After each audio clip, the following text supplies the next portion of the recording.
CFPB in the news today. Ann Carnes with the New York Times has a quick article about the CFPB. Let's take a look. With the consumer agency on pause, here's how to protect yourself. Now, here's the thing that I want to talk about with this article. It's super brief, but there's just a couple points of reference.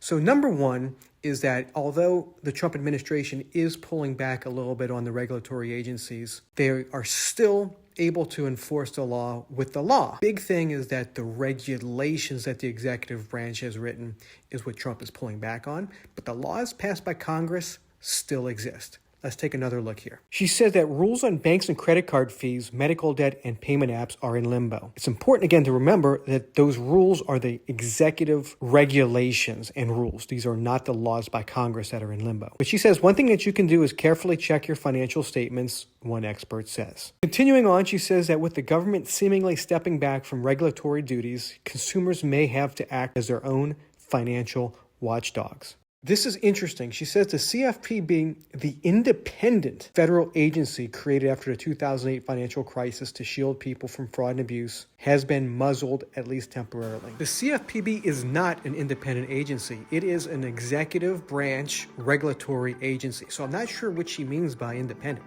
Maybe she means because the way that it was created is a little weird. It gets its funding directly from the Treasury instead of allocated by Congress. And because it was set up weird, though, that's kind of part of why the current administration has an issue with it. It was kind of set up in order to be able to sort of circumvent or make it difficult for the executive to control it from one administration to the other. But that being said, it is not an independent agency. And to wrap this one up, so although it may seem that some of the regulatory agencies are being pulled back, the laws passed by Congress still exist. It's just that the regulations that the executive has created is what the administration is questioning, whether they interpret the laws now based on the way that these regulators have written.